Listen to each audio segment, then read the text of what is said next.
A lot going on. I'll just hit some highlights.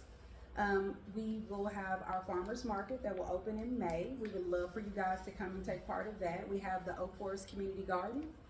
It's at 2600 South Monroe. We have invested a lot of time and capacity into improving it. If you have not been to visit it, please go by and visit the garden. It is in our neighborhood, it is accessible, and it has a covered pavilion. We have a garden shed. We have a lot of things that we're doing at the Oak Forest Community Garden, and I would love for you to go see it. Can you tell us where that is again? 2600 South Monroe. So if you know where Curran Conway Park is, the baseball field, it is right behind the baseball field. If you park in front of it, you can walk right around the corner to the garden. It is probably one of the hidden gems in the University District. You can rent a garden bed there. It's $30 annually. And we have the distinct pleasure of having a full-time garden manager, employed garden manager, Mark Nelson. So if you have questions about seeds, planting, having a garden bed, he is there Monday through Friday, most times from 9 until about 2 o'clock in the afternoon. Feel free to stop by and talk with him. We also have our housing piece. If you haven't had a chance, if you look, I think it's Tyler. I always want to say Tyler, right next to the World Services for the Blind.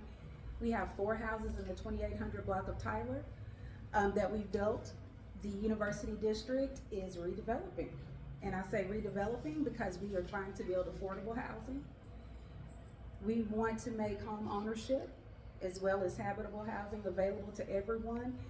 We want to enhance the neighborhood. We do not want to gentrify the neighborhood. So I would encourage you to go and look at those.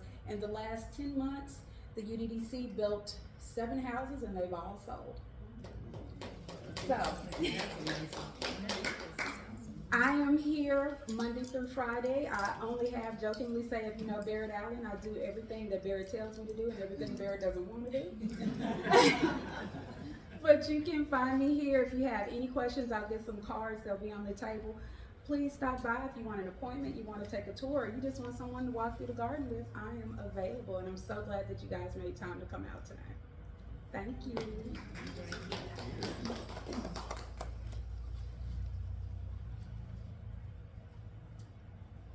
All right. Doug, we'll let you get started. Where do you want me to stand? Where's better for you? You stand wherever you're comfortable and I'll adjust. Okay, because I'm gonna have to watch the slides, so Sure. I know I'm talking about what y'all are watching, so I'll be as brief as I can, but thanks for inviting me here. I really appreciate it. I'm Doug Cortez, and I am the director of the Business Innovation Clinic at Owen Law School, which is part of the University of Little Rock, as they now are called. When I was growing up, it used to be UALR, but thanks, James. So it's cool. I have a bunch of degrees and I studied and I went all over the place. I'm a 7th generation Arkansan. My family's been here since before 1820s or something like that. I don't know when they came here, at least, part of my family.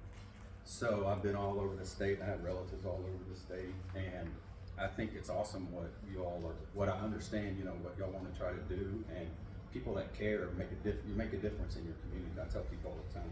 I left Arkansas for about 25 years and came back in 2016. And and people are like, "Why are you going back to Arkansas?" And I'm like, "Excuse me?" I'm like, I love Arkansas. Not to mention, I'm a person of faith too, so it's like God put you where you need to be. So this is where I need to be to help the people that are my people, and y'all are my people. I'm y'all's people. So I'm glad to be back in Arkansas, and I'm glad to be able to do this presentation for you. I want you to feel free to ask questions while we're going along. You don't need to wait to the end, because you know what happens. You wait to the end, then you forgot your question and all kinds of stuff. And it'd be better for this to not be like a monologue, but more like a dialogue. And my basic understanding of what I was supposed to be talking about is about the need for you all to be able to form a nonprofit, or sometimes people call them like 501c3s. You might hear them called that. That's the Internal Revenue Code, 501c3.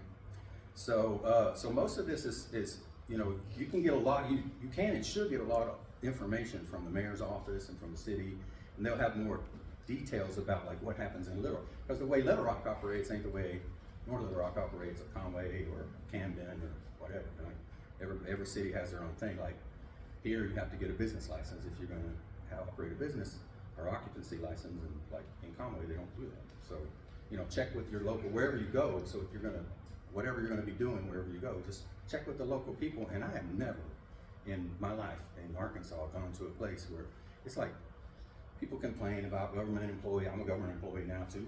So people can kind of, you know, tend to complain a little bit about government employees, and they have a hard job to do.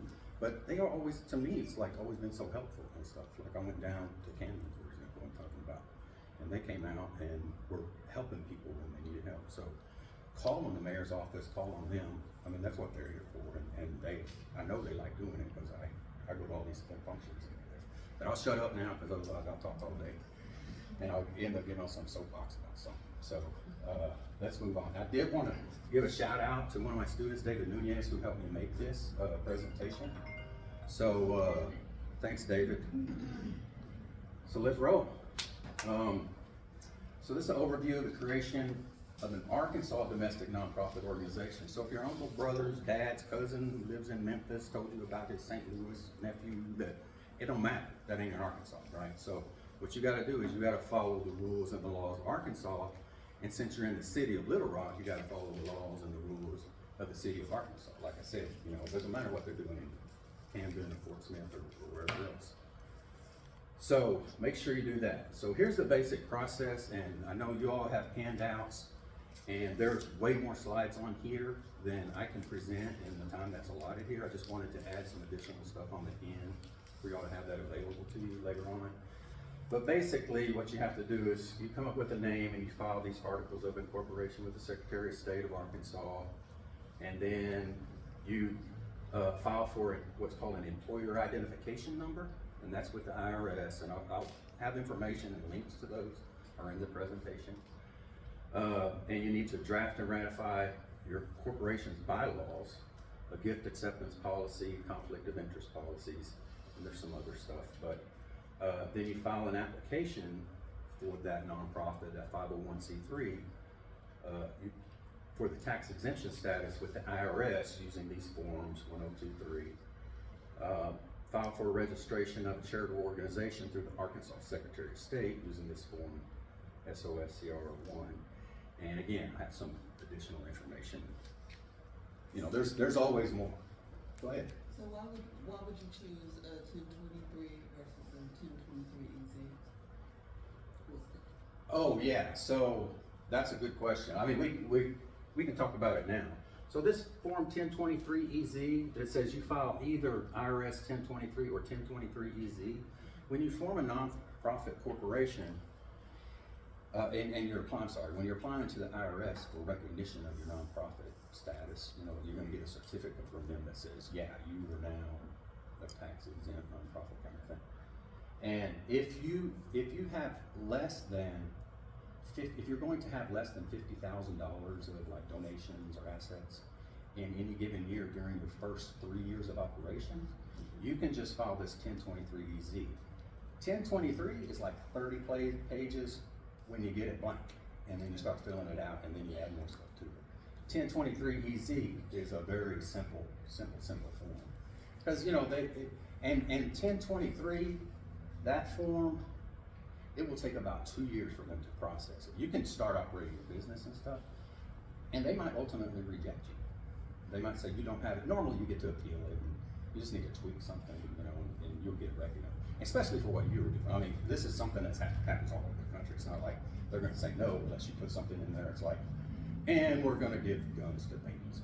It's just something crazy, you know, or whatever. But usually it's like, you didn't check this box, or, you know, just technical stuff. Make sense? And also when you file, there's another form every year you have to file, basically the equivalent of a tax return, and that's called a 990. And there's a 990 EZ form too, and it's the same thing. If you didn't take in more than $50,000, then you can do, instead of filling out this pages and pages and pages of tax returns, you can fill out this 990 EZ, and in fact, you can just go on the internet. It used to be like, basically like a real hard. You just put the name of your company and a little bit of information on it, like 5 lines, and then you just mail it in. But now you can literally go on that website, fill it in real quick, and you're done. And you just put like, we received whatever, $20,000 this year, you know, or whatever it is, $5, you know. But as long as it's not 50,000 in one, so then you go, whoops, I bounced it out. It's like you can have that dollar back. I'll stick with this. Charge me an arm and a leg. So, and that's just an overview. All right. So neighborhood associations. So these are some comments you can look on your page that I just pulled. It's like, what is a neighborhood association? Because it can mean different things, different places, and to different people. And the neighborhood association maybe that you're trying to start is different than the neighborhood association they're trying to start with.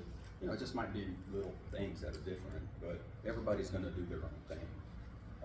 Or, you know, follow a general format. It's okay either way. But maybe, you know, one neighborhood association says, well, we wanna sponsor events, or we wanna help promote events, and you're like, that's not what we're about. We're not gonna do any kind of events in our neighborhood. We're more about something else, or, you know, so whatever it's gonna be, it's gonna be. But those are just some ideas and just a few things. When you start filling out, that's probably the biggest thing. Like, I can help you fill out some forms, and most of the stuff, it's like, I can run through it real quick. Now it's like, you know, you need to go home and think real hard. We gotta come up with a statement, and that's really kind of, what are you about? Like, what's your mission statement? What is it you're gonna do? Right? So, into the technical stuff. So when you file your articles of incorporation, the first thing you're gonna have to do is you have to select a name. And you can go, here's this link to this website, and some of you may be more technically savvy. I mean, you're basically, because the way the Secretary of State's office now is run, it's like pretty much you're gonna have to do it online and find somebody to help you do it online. I don't even know if they're taking people in anymore. There used to be a time, I haven't been there in years, but there used to be a time when you could go in. So you go on this website and you do a name search, and if you said, I wanna make Doug's Neighborhood Association, that's the name I'm gonna put on it, right?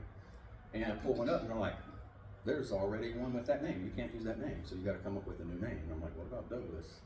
Maybe Douglas will work. Well, whenever you file it, maybe they'll say, well, that's fine, or maybe they'll say, well, that's too close to the name, people get confused, you need to come up with something like different. So like, I know there ain't nobody else named Doug Cortez, it's like, in Arkansas that I know of, so let's put Doug Cortez Neighborhood. But just come up with something, you know.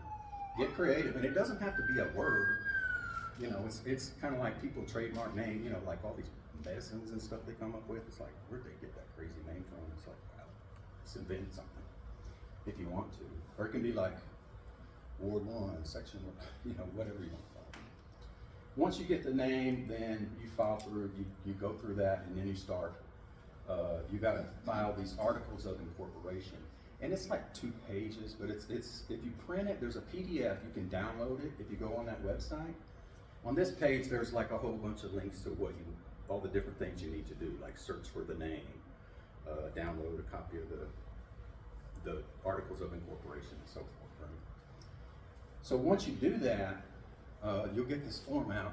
And it just has, it's like 2 pages, but it's big print. It just has a few blanks in it you have to fill, but mostly it's like, so what kind do you want to be? The types of organizations, basically you're going to be a mutual benefit corporation. So kind of highlight that and circle that in your material. When you fill out that form, because a mutual benefit corporation is one that is developed and works for the benefit of its members. And that's what y'all do, right? The other one is like a public benefit corporation is one that is formed to benefit the general public. Y'all aren't trying to benefit like just everybody, just anybody that walks up. Y'all, I mean, unless you do. I mean, if you're saying, well, my neighborhood association, I don't care if you're a member or not, I don't care if you live in California or wherever you live, we're just here to help everybody, but it's probably gonna be too broad for what you're really doing. So, you probably should choose that mutual benefit. A religious corporation is one that's formed to advance religious or values along, like a church, right? Churches are nonprofits, they don't pay taxes. Any questions about that?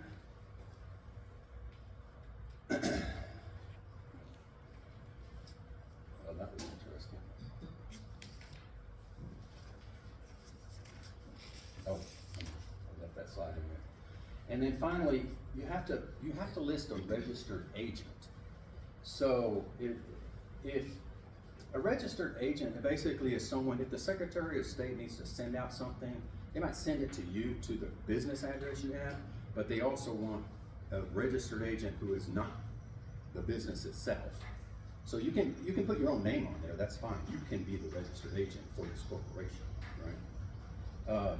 Or you can hire, there's companies that do it for, I mean, just, you know, if you search around or ask friends or family or anybody that has a business that they actually incorporated or made an LLC or something like that, they might know somebody. But literally, if you just get on Google, there's like a bunch of them. We're here in Little Rock, so there's a lot of them, mostly based here in Little Rock, because that's where the capital is in the Secretary of State's office. So this registered agent, maybe the secretary, if you get sued, let's say your company gets sued, and you said your office was on, you know, whatever, Maple Avenue, or Ashland University, on one corner of Ashland University, and they come and they're like, there's no business with that name here.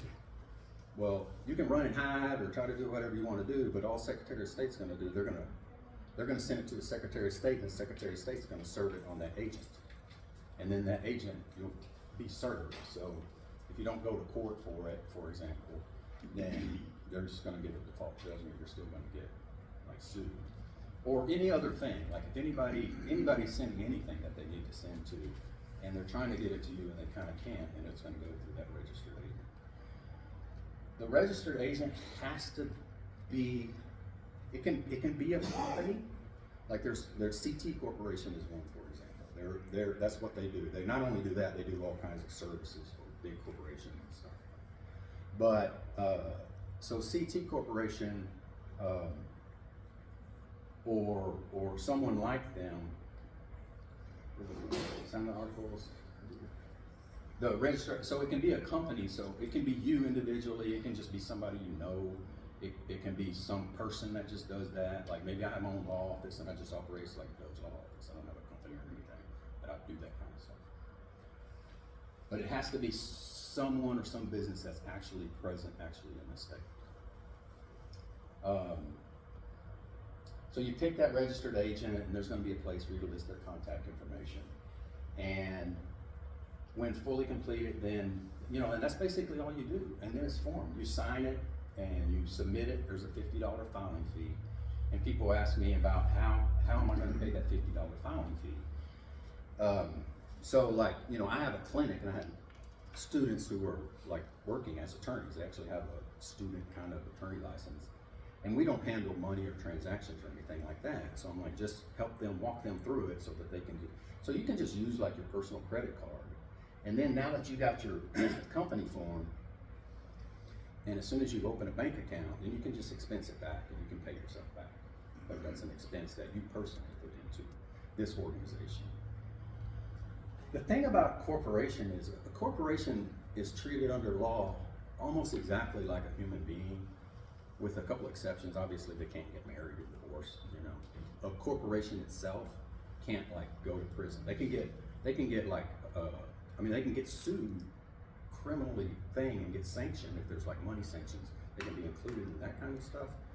But you know, it's a corporation. It's kind of like a legal fiction. It's not really a person, but you know, think of like Marine Corps, like it's from that same word, it means body, like a corpse, like that's in the word corpse, right?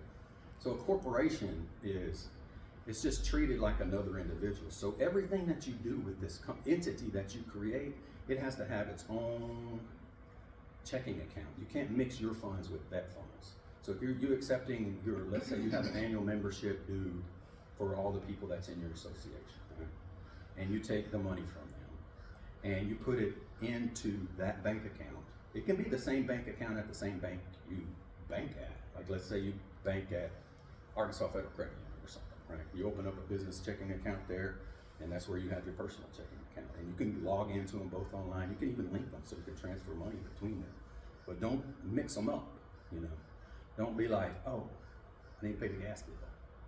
And go like, let me sneak some money out here, I'll put it back next week. Don't ever do anything like that, because when you create this kind of corporation, this is like a public corporation. You don't own it. It's not like Walmart, where some people own it. They get stock shares and stuff. It's a public corporation, And once it has a life of its own, even though you started it and you feel like it's your baby, and you do all this stuff or whatever, you have to have a board of directors, and maybe some days that board of director even, you become, let's say, the chairperson of the board, chair of the board. And maybe the board eventually even votes you out, and you're no longer even, you're just like a regular member, and that could happen. And but most nonprofits are pretty small, and they're, the ones you guys have is gonna be a kind of relatively small community of people that know each other, and that's kind of like family, you can get along some days you don't, and there's all kind of personalities, and so all that stuff's gonna happen in here, because everybody's, you get somebody a little bit of power, you know what I'm saying? It's like power goes to their head, even if it's just a little bit. So once you do that and you get those articles of incorporation, that document, keep that document. And when I refer to books, or records, I say keep that with your records. So, just get a, whatever, a 3-ring binder. You can just keep it all on a computer if you're like a very computer kind of person, right? You don't have to actually print them out or anything, because you're just gonna get a printout too. Back in the day, remember they used to have those like embossed seals, and you go to the government, they put one of those gold things on it and they'd stamp it. They don't even do that anymore. Even for stuff like notaries now, right? It's like a little rubber stamp. You're like, I could just put that on my computer and print it with that. But, they like doing all that vicious stuff. I have a question. Mhm. Is it required the chairman to think, the board of directors, or is Mhm. that optional? Yeah, and that's a little bit later, but yeah, you have to have a board of directors, and the board of directors has to have at least 3 people on it, and they cannot be related by marriage or blood. There's a limit, and I mean, it's kind of like, well, it's my third cousin on my uncle, so, it's like if you're within, and I don't remember what that is here, it's like 3 degrees of consanguinity or whatever, Right. It's basically like, as long as they're not your, from your same, a brother, sister, or cousin, like as far as cousin. But if it's like a second cousin, like, you don't have the same grandparents, but you have the same Right. great grandparents, Right. then that's fine. Okay. Question for you too. Yeah. With the registered agent, because this is kind of what we're dealing with, our neighborhood association is registered with the state. But the person's name that was registered, and it was done years ago, and he's now deceased. Can you go in and change the registered Yeah. agent? Okay. There are forms, go on that website, I mean, there's like a long list. And call the Secretary of State's office too and say, what's the form I need to fill out to change that? But there's an actual document, when you go on Arkansas State, I've seen a document on there that talks about it. Because, I mean, they might die, they might disappear, all kinds of stuff happens to registered agents all the time. And, because just like us. So, yeah, you just go in and then you just change the registered agents. And I'll get into bylaws in a minute, and you'll have to do some resolutions. So, you'll do a resolution to change the registered agent, but we'll talk about that in a minute too. I just have a, Yeah. okay, I know we were talking about 501c3, so as a neighborhood association, is it best to have a 501c3 or a 504? Well, I've only looked at them from a 501c3 standpoint, and I just, what's a 501c4 is? Is that like a social club or? Yeah, oh yeah. Normally they're 501c3s because that allows you to do more kinds of things, whereas a 501c4 has some other restrictions on it. I don't remember what those are off the top of my head, but I don't know. But again, I got a clinic, so y'all can call and we can work on your project to find out. It's a free legal clinic, we don't charge anything for it. We can only take so many people, but I got 8 students every semester. This semester is obviously almost over, and we're not taking any new ones. We don't do it during the summer, but by this fall, if you're still working on it and you need some help, then my contact information is there. I gave out some cards and stuff, so just call us. And sometimes I'll just answer questions on the phone. I'm like, oh, by the way, I'm supposed to do this disclosure. I'm not your lawyer. This is just a general information. So if I'm your lawyer, you're gonna sign a paper that says, "Doug's my lawyer," or something on it. So, but you call me on the phone, I'm like, I can't give you legal advice, but here's some general information. Click box 3. So. But that's, the best compliment I ever get from people, they're like, you ain't like no lawyer I ever heard of. I'm like, thank you. I'm just a regular person who grew up on a dirt road out in the country, so I chase chickens and cut them and eat them and all that. So I mean, there are more. There are all kinds of different ones. So but give me a shout and I'll look at what you're talking about and see. But most of the ones that I've dealt with or seen, they go under that one category of mutual benefit association kind of thing. But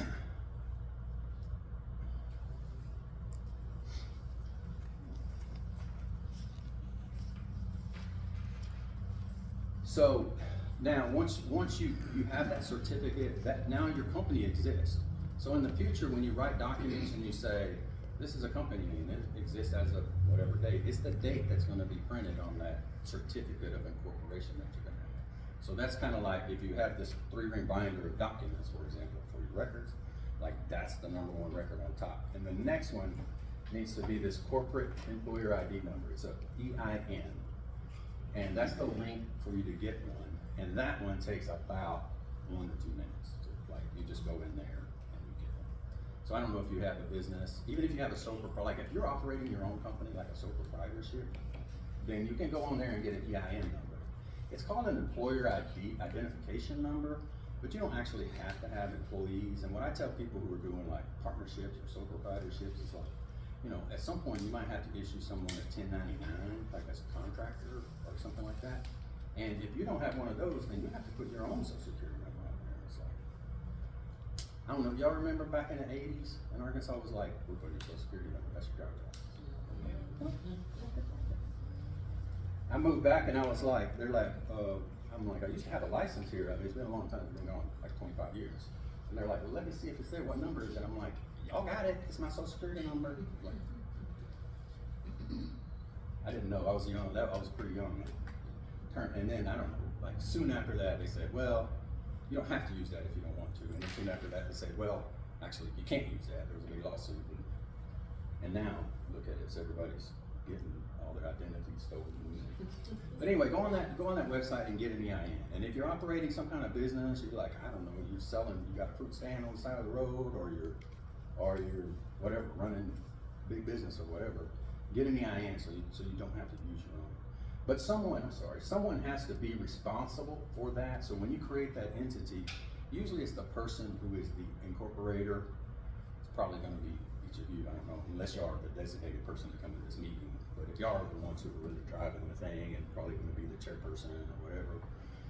But literally what they're going to do is they're going to require you to say, it's this person, and they're going to get you have to give your social security number to the IRS and say, this is my tax number.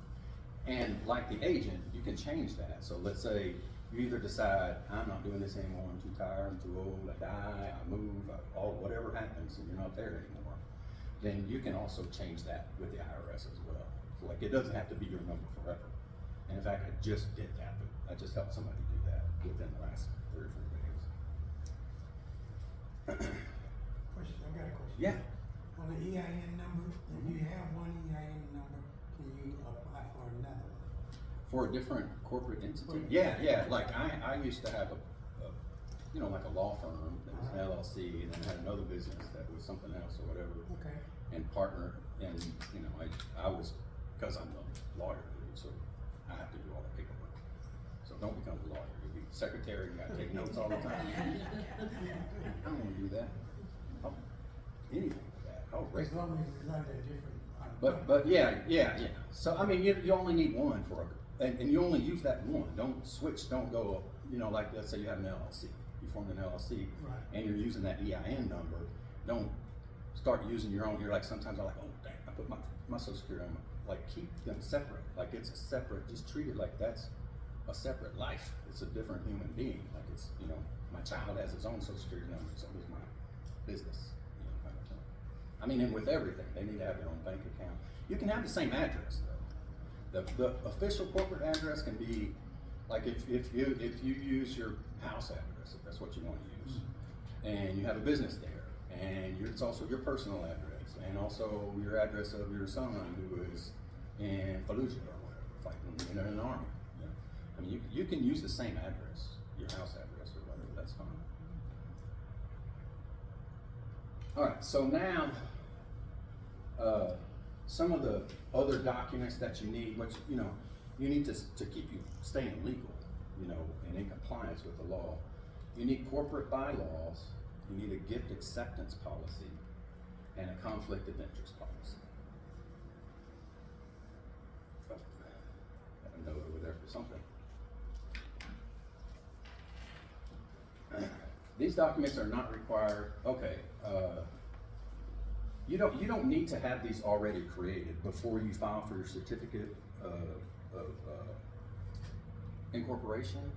You don't need to, you don't actually have to have those. You can go file that like tonight, you can go home and like, I incorporated. And I went online, I got my EIN, now I need to start thinking about my bylaws. You know, I mean, some people wait until they get it all done and then they're like bam, bam, bam, and then they're rolling. But you don't have to do it that way. You know, it happens with me a lot because I'm a lawyer.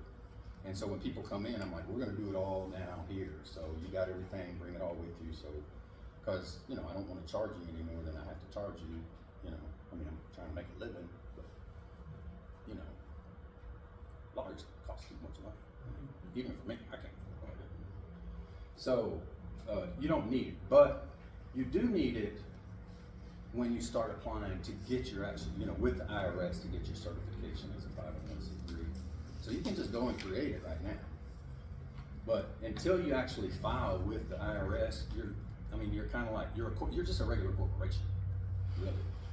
You don't have any kind of tax special status until you apply for that with the IRS and eventually with the state as well. So, but these are the 3 documents. And I have that's what those addendums are I have there. I have a copy of the bylaws. I mean, it's just an example of what bylaws might look like for you.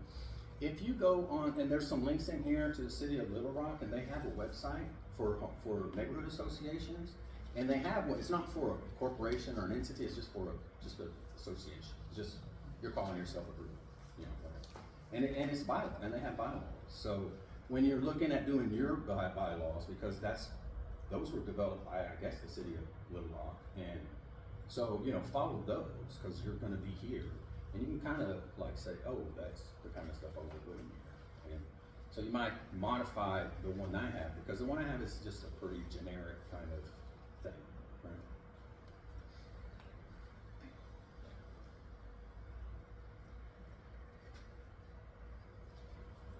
right? All right. So this is the way that the governance, it's kind of like a regular corporation, but it's a little bit different. So nonprofits, they're actually governed by this board. So you can have 3 people. I had one that I was working with a student on today. They're going to have 9 people. There's some boards, like imagine how many they probably have on like the Red Cross, you know, or some big organization like that. Susan Cone and those companies. I mean, they might have 50, 60. And a lot of the people they put on boards are like, you know, personalities and, you know, because they want to get attraction to their organization. So, you know, it's like, I was doing some cases, I don't know if y'all know Jackie Harris, football player, he's in Ambla, and he's a lawyer. And he was like, man, everybody always wanted me to get on that board. You know? I'm like, I bet. Would you be on mine?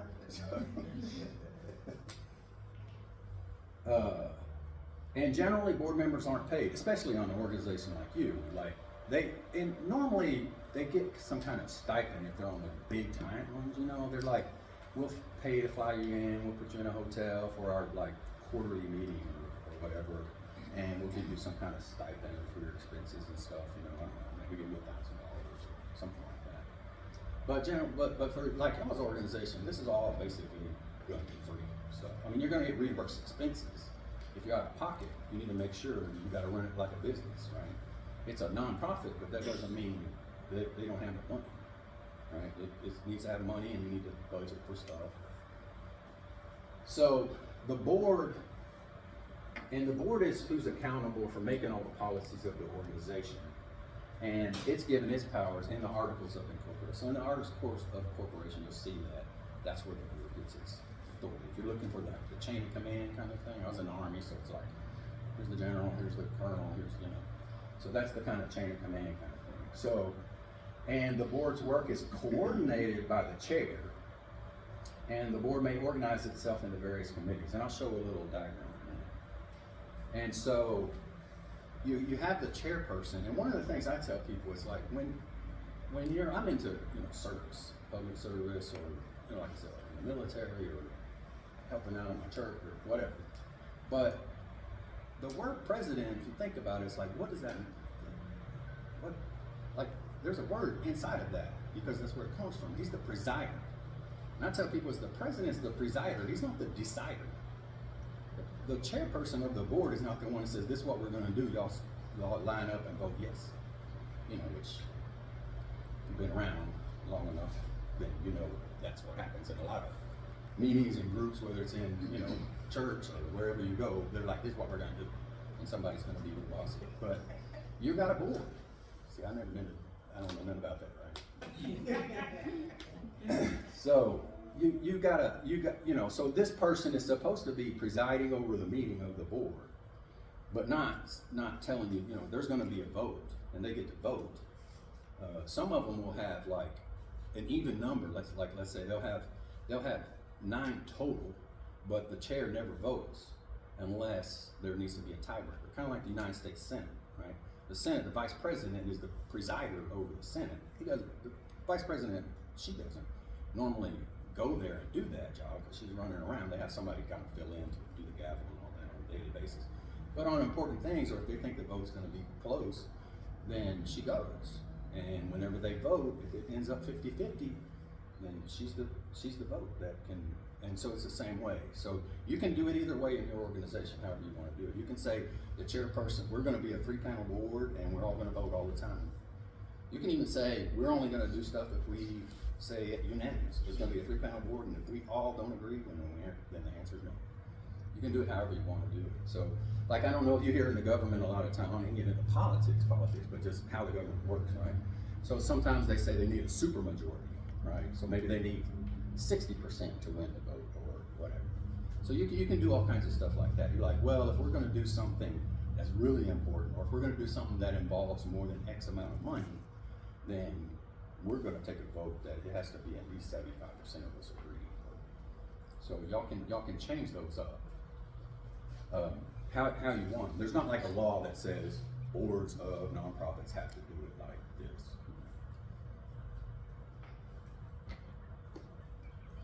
So, and how that works is the administration, like the daily running of an organization, is actually performed by staff that oversees programs. And again, that's you may have that in yours. You might have, your organization might have enough people in it where you say like, hey, we want some group that is involved with some environmental issues, and we want somebody that's involved with like helping, like your job is to go out and find out who's in need, so we can like try to help them out, so we can either talk to the mayor's office or talk to somebody and maybe get a grant, or their kid can't afford to rent a horn for a band or whatever, You can have whatever kind of things you want in there, and again, for me, I'm very visual, so I'll get to that in just a second, but let me finish explaining it. So the nonprofit administration usually includes an executive director, or like a corporation, a lot of times they'll call it the president of the corporation, like president, vice president. Those big ones might have that, but generally like neighborhood kind of sort of small organizations, which, I mean, like 99% of nonprofits are actually the small ones, not the big ones. So normally what you do is you have an executive director. You just have one person, and that person's in charge of like actually doing the operating. It's like a chief operating officer. It's the person that's actually doing the kind of stuff. The board will meet like, let's say quarterly, but the rest of the time it's all on one person. However, the people that are on the board can actually be that person. So you can say, well, you're the chairman of the board, but she's gonna be the executive director. And she's going to be the secretary, and she's going to be the treasurer. I mean, because all those jobs need to get divided up somehow. Or you can say, I'm going to have a board that's going to have, whatever, 9 people on it for the neighborhood. It just depends on how complicated and, sometimes more is better, sometimes less is better. It just depends on how y'all are getting along.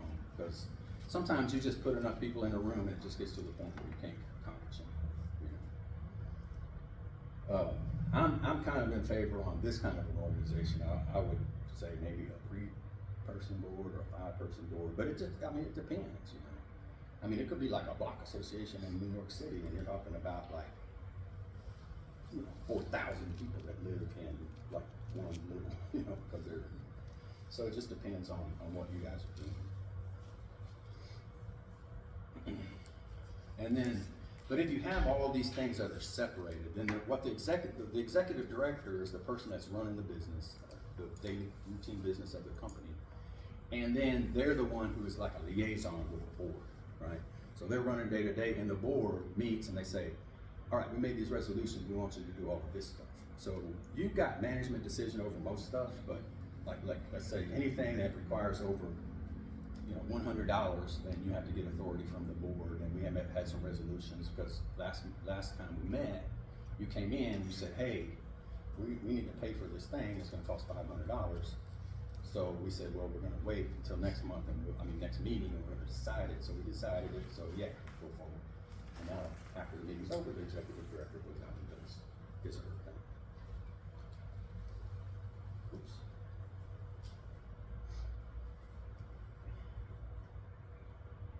So I hope this is the diagram. Yes, okay.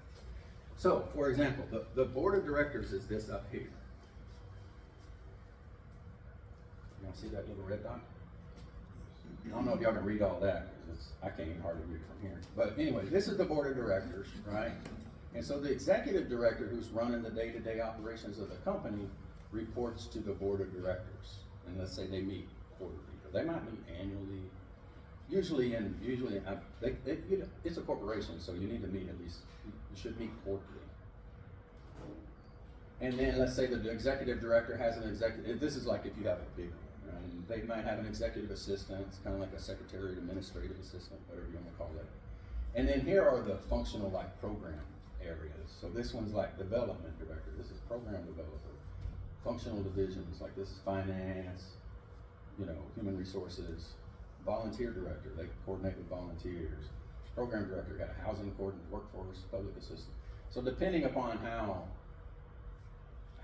many people, how much you engage, how, you know, what kind of neighborhood stuff you have going on, you might have more or less of those kind of things. But that can give you an idea of what it looks like. I don't know, how long am I supposed to go with this? Tell me, I got a lot more slides, but so the corporate bylaws, and the bylaws are actually like the longer document. That's the longer document that I gave you there. And you go through those, and that's like, kind of like, you know, the Constitution of the United States. That tells the country how it's gonna function, how it's gonna operate, and that's what the bylaws do. So the bylaws dictate the powers of the board of directors and all kinds of other things that are in it. It also includes some things like how this thing is gonna wind up when it's done, for whatever reason, right? Maybe it merges into another one, maybe whatever.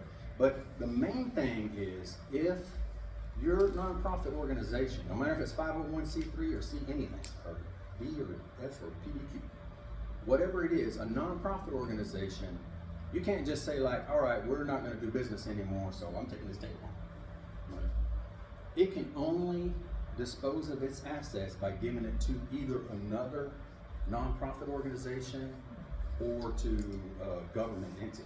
So like, you know, you can donate it to the mayor's office. You can donate it to whatever, your local community, or, you know, whatever. You have like a city council person who has an office or whatever, that's an official office. You can't say, take this home, I'm saying, but you know, they're like, man, we had a flood, and this is my actual, and they don't have enough money in the city, and it's like, actually, we got a bunch of desks and tables, and because it's, as long as but you're really giving it to the government. You're not giving it to that individual, right? Because whoever gets voted in next time, if they get voted out, for example, they're gonna keep it. So that's the main thing. Whenever you dissolve, and everything comes to an end, just like we have an end of our life cycle, everything comes, I mean, it might be 500 years down the road, but you know, but at some point when it's dissolved, then it's going to, and some nonprofits are created for a specific function, and they just say, this nonprofit is going to exist for 2 years, and we're going to do this, we're going to run this program because we got this one grant, and that's all we're going to do. So even in your document, you're going to say, we're only going to exist you know, and that's something you can do too. For y'all, I don't think that's a good idea, but just to keep in mind, you want your association to keep on going and thriving and, you know. I have a question for you about Yeah. that. So, if you have, look, just give you our example, we had, like I told you, we're established, but the person that created the bylaws, no one knows where it is. So, in this case, do we create new bylaws? Because we can't amend because we don't have the original. Right, so all you have to do is you make a resolution Mm-hmm. that says, basically, the bylaws were lost or destroyed or whatever, and we're adopting these new bylaws. Because you can, when you can amend them, you can like change them, you know, it's like an amendment to the Constitution, right? So you got like, you know, Amendment 1, Amendment 2, Amendment 3, and each year or day or every time you have a meeting, you make a little resolution. And the resolution can say, well, I don't, you know, we're not doing this kind of program anymore, and it's getting confusing, people keep talking about it all the time. We're gonna strike it out, so that way, you know, there's a resolution and people know. It's like, hey, that's been struck, we don't do that kind of stuff. Instead, they're like, what does it still do? I'm like, okay, we'll do the resolution stuff. Or you can just completely say those bylaws are gone. If you do that, you need to, you know, check your bylaws, communicate with the Secretary of State and the IRS, because now you have a whole different set of bylaws, and really, you had to send in those bylaws to get approved. So, you know, but as long as, you shouldn't have a problem, again, as long as it's, you know, you're doing the stuff that you're supposed to be doing. And again, they might come back and say no, and then you can appeal it, and you can, you know, keep on trying until you get it. Will she have to do anything now since she hasn't been established as a nonprofit before? Well, you're established, did you get certified? So that, as you were talking about that, and I figured I'd call you because we got a lot of questions. Yeah. But I don't know if that part was done. I know we have bylaws, I know we were registered, we have a certificate of good standing that's not active right now. So I know all of that, but I don't know about the 501c3. So, Yeah. I definitely need to call you. Yeah, I mean, if you know the name, do you have I mean, and I'm guessing you don't have the EIN number? You got that or no? And now I need to You have check the with bank our account? president to see, we have a bank Because account. if you have the bank account, the bank So account. yes, she has that, I'm sorry, yeah, so we So- have that. so It's the just bank- the bylaws and trying to change the stuff with the state. 'Cause Yeah. we're trying to advance, you know, but we can't because we're stuck with old Right, information. with this, right, yeah. Well, give me a shout, and right now, my office is flooded, I can invite you over, or give you some coffee and all that. I mean, you can invite me over, Right. I'll come to you, Okay. I don't mind. I just, Thursday night's my class night, so, other than that. Any night but Thursday, gotcha. Yeah. I'm pretty flexible. I love doing this stuff. I mean, I really do. It just, you know, it fills my heart. So, any other questions about that kind of stuff? The bylaws must be signed by the Secretary of the Board of Directors. So there's if you look in there, like at the bottom on the bylaws, it'll be kind of like the chair will sign it, and then there's a certificate down, or at the resolution, it'll say like, when the secretary signs it. The secretary is usually the one who is, you know, the one that does a lot of work for you. Rather be the president or the chairman.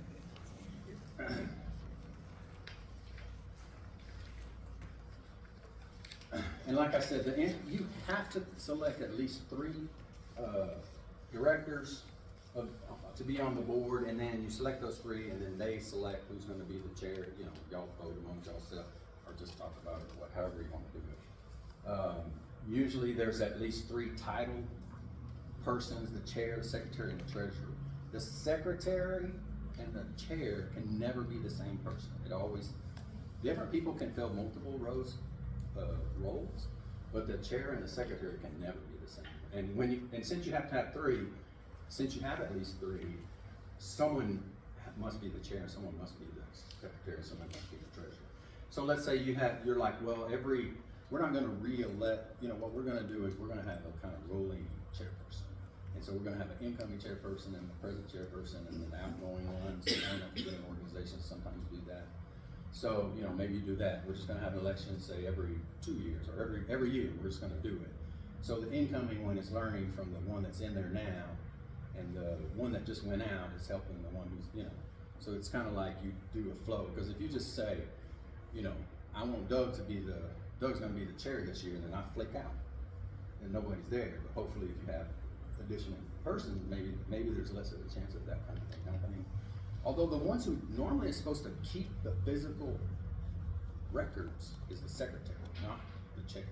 But a lot of times what happens is like, well, we got a board of 3 people and they don't ever do jack, I do everything. You know, that can happen.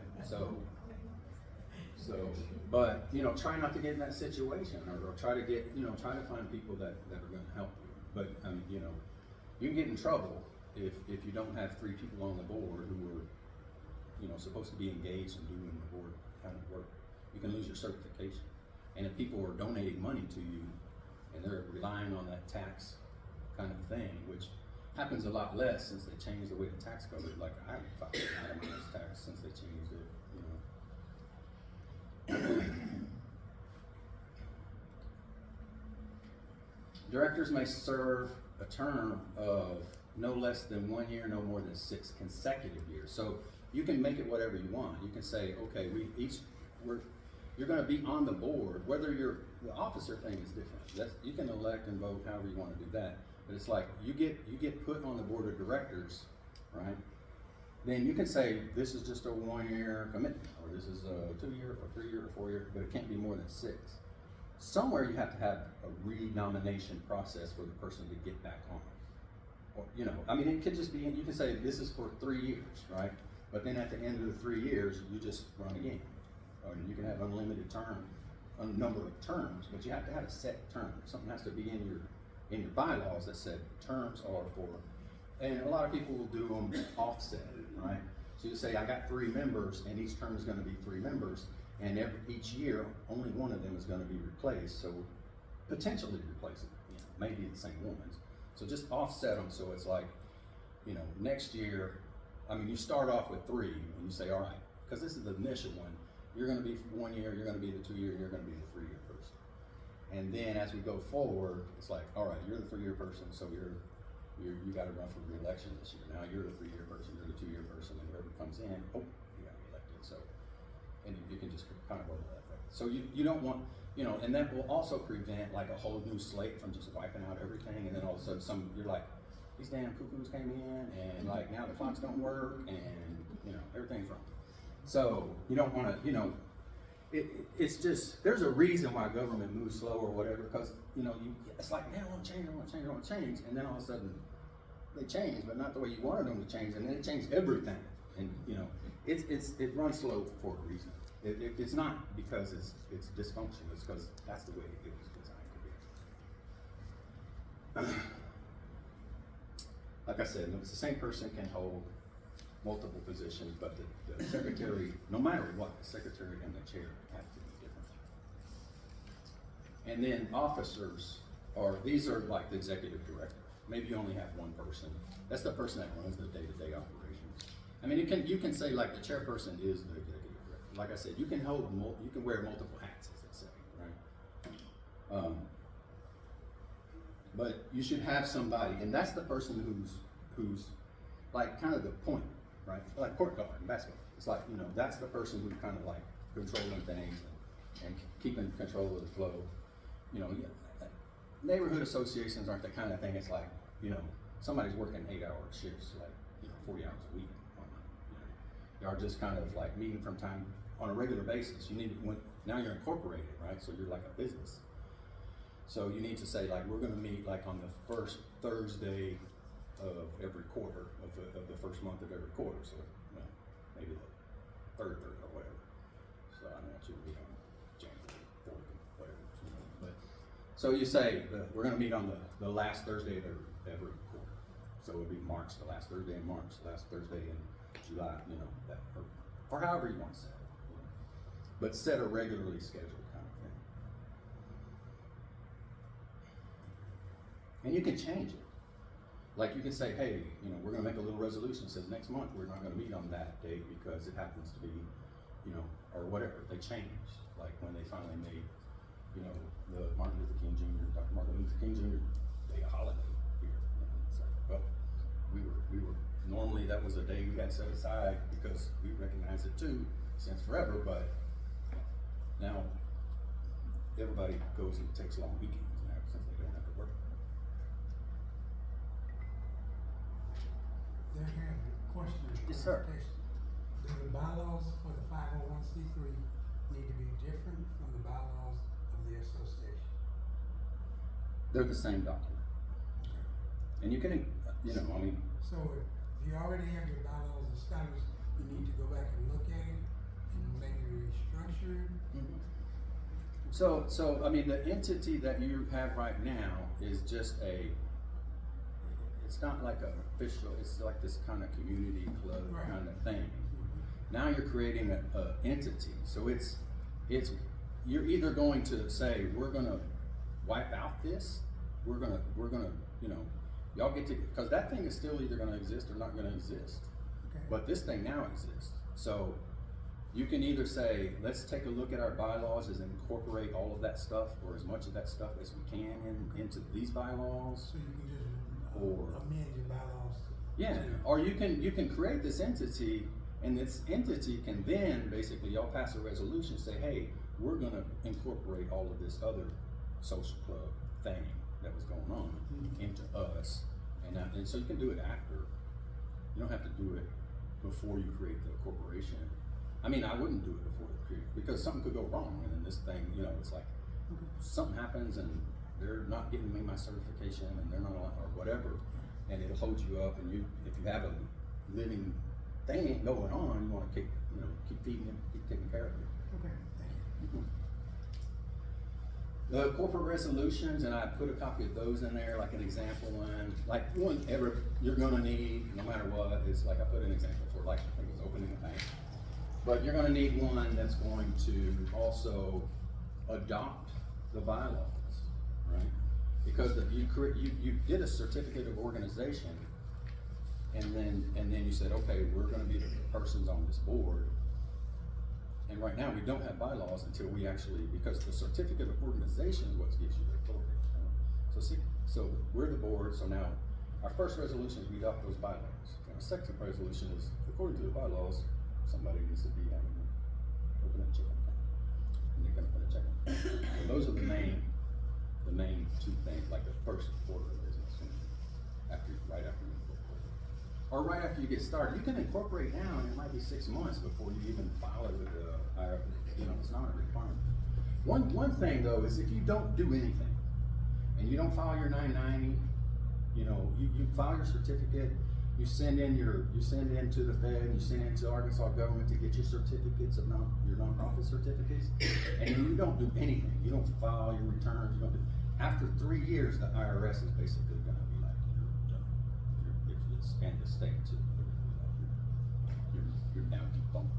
You can revive it, you know, but so don't wait 3 years. And the 990 again, it's like a super simple form. Even if the form, but do something. You know, even if you just say, we had one meeting, we decided to wait, we did go ahead and take donations, we're just holding those in the bank account until, even though the donations we got were just random. And you can have like a fee to be a member. Let's say you say, all right, you have to pay $20 to be a member of this thing every year, that's annual dues. But you can still donate more money if you want to, there's not a prohibition. Or you can take money from outside organizations, you know. Obviously, you know, you're gonna be applying for grants and stuff like that, so that's okay. And here's what I was talking about, the board can add, strike, remove, or otherwise change the bylaws. So you have the authority to do stuff you wanna do. Just make sure you're doing stuff that's in line with what your core mission is, that your neighborhood, that you got certified to do. So that's why I say, you know, you'd be a little bit preoccupied. You might even be able, because they're supposed to send in a copy of the bylaws to the IRS when they applied originally. So you can contact the IRS and find out what you can possibly do. I mean, contrary to popular opinion, it's like, I mean, I've had decent discussions with the IRS and stuff. You know? I mean, I'm on the phone, like on hold for like 2.5 hours, but I go read papers and had 2 classes. But you know, eventually, there's some president or somebody said one time, you know, let's talk about like intelligence is overrated. Like it's way overrated. It's like intelligence stuff. There's lots of fools walking around that are intelligent. Persistence wins. Like just keep going. That's what my grandmother used to always tell me. It's like paso, and it's Spanish, my Puerto Rican grandma. So she's like, paso a paso, sigue. And it's just like every step, just keep walking and keep walking.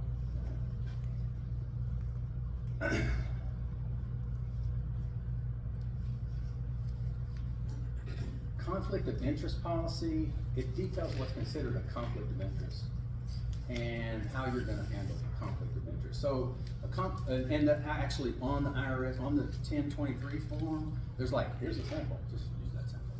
Here's my conflict of interest policy. I mean, and if you wanna change it, you can change it later when you get your board and all that. But, you know, it's kind of like, if the person who's gonna approve your certificate or permit or whatever you're trying to get approved says, here's an example, use that example. You can change it later, but like, use what they're giving, just like, yeah, do this, right? So, but I put a one in there, for my student actually who did all this.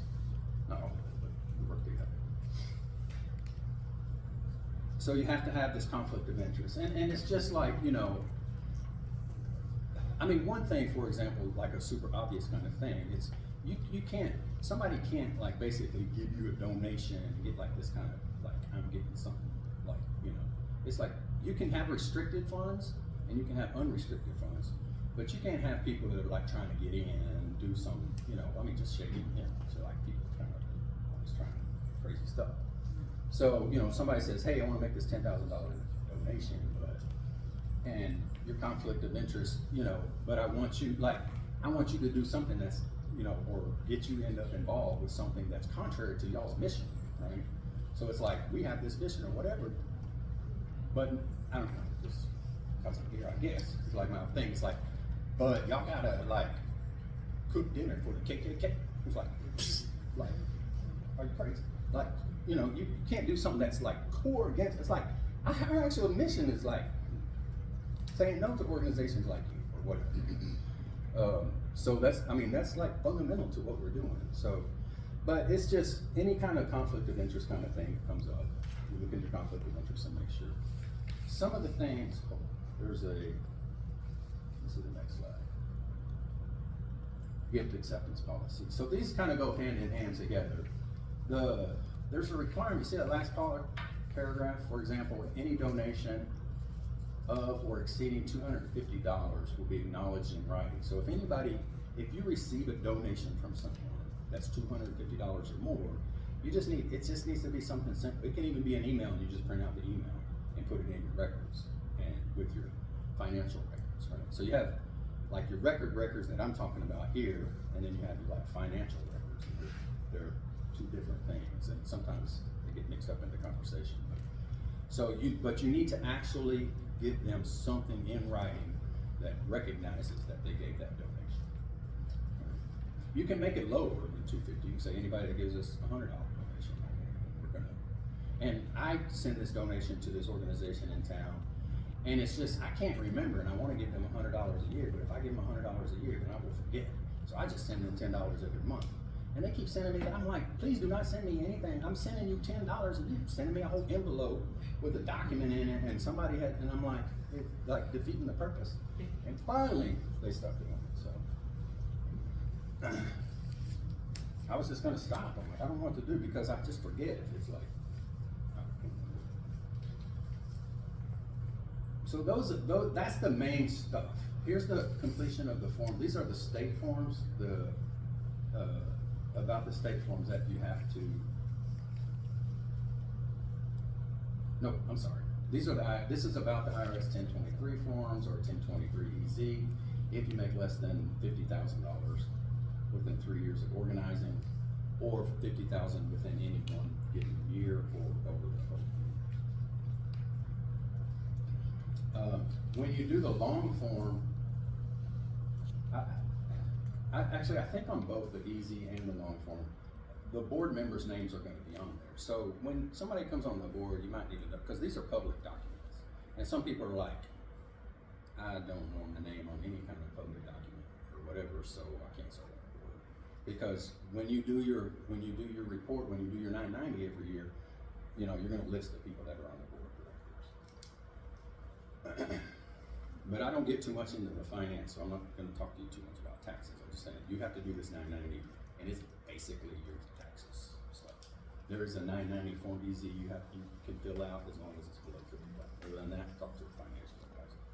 You don't need a CPA. CPAs are for certifying stuff. You only need a CPA when you need a CPA, because you don't want to go to somebody that is going to charge you a whole bunch of money to do something that just use somebody that has, and maybe somebody in your community knows or volunteer, or some people that can do bookkeeping, like use QuickBooks or something like that. So you mentioned it can take up to 2 years. To get your to ultimate for the 1023. certification. Is that the same time period for the 1023? The 1023 EZs will go through faster, but they're varying. I mean, I've had people say, I got mine back in 3 months, and I had somebody say it took like 9 months, but I haven't had and maybe they just haven't told me, but I haven't had anybody come and say, like, I thought that thing 2 years ago, I still haven't heard back. But, what I hear is like anywhere from 3 to 9 months or something like that. It's not like really the preferred method, but for the size and the stuff you're doing, I mean, filling out that huge thing. And if it changes, I mean, that's awesome. If you get a bunch of money and now you're like, okay, we can afford, we can get somebody, and we can do all kinds of other stuff, but just know, now you're gonna have to do this really long. It's basically like writing a business plan, a financial plan, and a kind of marketing plan, and all that kind of stuff in it. Because you have to talk about how are we gonna get donations, what's the, all of that stuff. So when people come to me, because we do for-profit and non-profits at my clinic, the first thing I tell them when they want to do for-profit stuff, and they're like, I woke up last night and I had a great idea for a business, and I'm like, cool, go to the SBA. Go to Small Business Administration over on UALR main campus at the business school. They will hook you up, man. They got tens of thousands of dollars to help you out. Like, they can tell you how many cars drive by. You're like, I want to put a hamburger stand right there, and it's like 48 cars drive by here every hour, and whatever. Hey, cost of hamburgers in Little Rock is this much. They got all of that's free. They do zero for nonprofits. But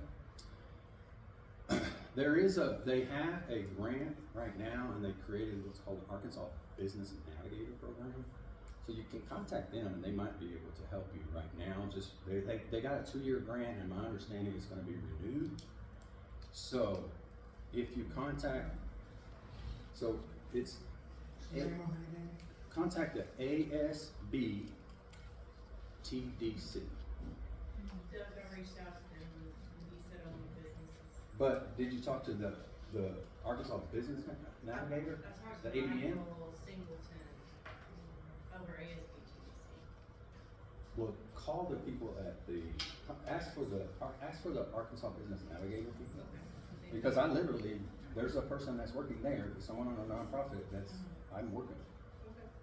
So, and it just may be some people, because it's just kind of like this little side program or whatever that they got this grant for, and there's like, I don't know, 4 or 5 people working on it, and I think they're all only working here out of the Little Rock office.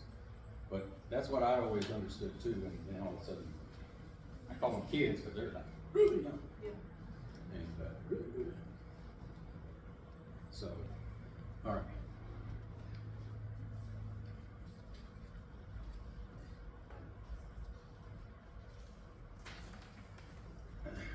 And again, this goes back to that thing, remember where I was talking about the type of organization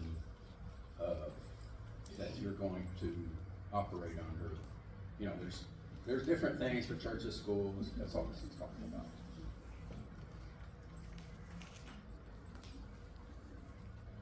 Now, the Arkansas CR01 form, that's the one that you're gonna need to do basically what you did with the IRS.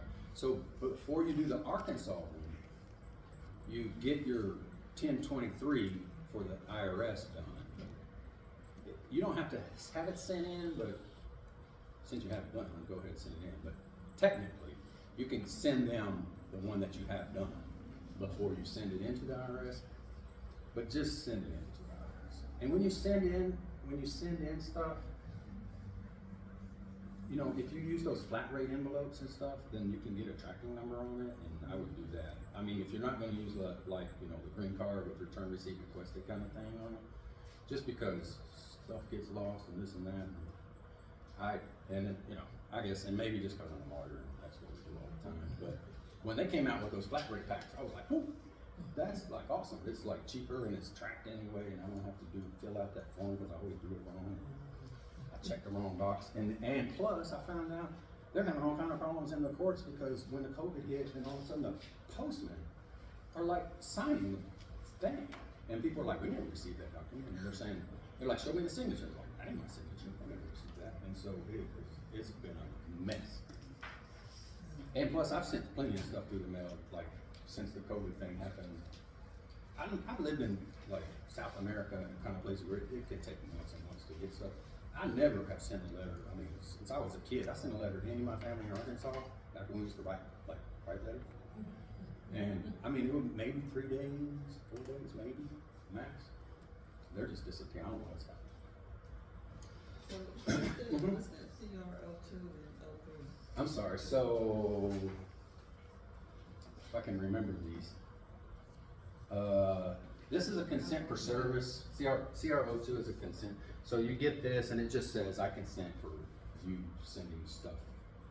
Like that thing I was telling you about service of process, kind of stuff like that, to be sent to us.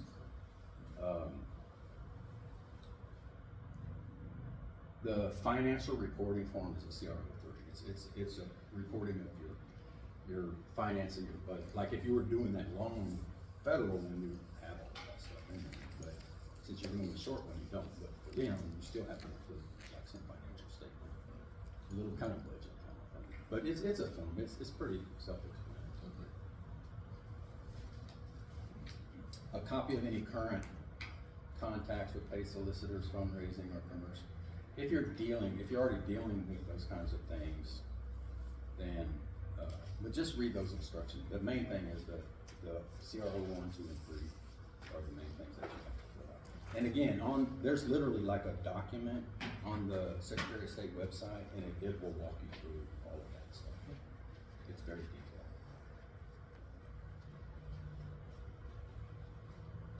You just gotta like shut me down whenever you're like, we're done. Because I got so much stuff on here. You know, this is the 01 as organization purpose, financial administration, some information on there. And that's the main thing. So that's really the kind of end. Here's some other stuff. Read through this, basic principles of internal control, segregation of duties. These are some like kind of best practices and how you should conduct business in an organization. I think I got it from a website that was dealing with nonprofits, but it's this kind of same thing with, you know, controlled access. So one of the main things, and so there's something called the General Accepted Accounting Principles, GAP. And GAP says like the person who has physical custody, for example, of the checkbook should not be the one who signs the checks. That's how you get fraud, because if they control all of it, they're the ones who get the statements. So you don't want that person. So you want like the only person that can sign it. You control the checkbook and all that kind of stuff, but you don't have authority to sign it. And you're the financial director. And then the other person is the chair, and the chair, they don't have control over that stuff. It's kept segregated from the chair, but the chair is the only one that has authority to sign the checks. Right? That way you prevent, I mean, fraud can still happen, especially if they're together. So that's the main thing. But that's kind of the end. There's at the end of it, there's some links, some resources I put to some other things that would be helpful to read about, including there's a link there for my clinic if you want to apply for assistance, whether it's this or you have friends that are trying to start a small business. Here's some Home Protection Bureau. This is a for-profit, but they have all kinds of cool stuff in every state, all kinds of links to here's the laws for this and here's the laws for that, including on Arkansas. And that link, if you click on that one or type that one in, it'll take you to the Arkansas page, and there's just all kinds of links about neighborhood associations and things like that. Secretary of State, Internal Revenue, the Mayor's Office, the Equity Inclusion, National Council of Nonprofits. They have a lot of good information for you to read about. So, anyway. Are we ready to go? Yes, ma'am. Do you have this, I have those in Word document, so I don't know if y'all sent. If not, you got my card and you can ask me, but I don't know if they're gonna send it out or not, but. We'll share it with you. okay, Yeah. thank you. And if something happens, then y'all know where to find me. And if you lose my card and everything else, just put Cortez, UALR Law School. And I'm like the only one. mean, it's that simple. Okay? Well, thank y'all so much. Thank you. Really, yeah. Really Oh, appreciate you're you welcome. coming You're out. welcome. No doubt. All right, well, thanks y'all, safe drive home, and, we'll be in touch, like I said, Doug has graciously agreed to let us, share the recording of this, as well as, the slides and everything, so you'll be receiving that from us.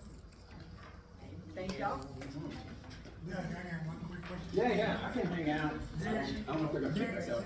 Is there a fee associated with filing the 501c3 with the IRS? It's not with the IRS. The only fee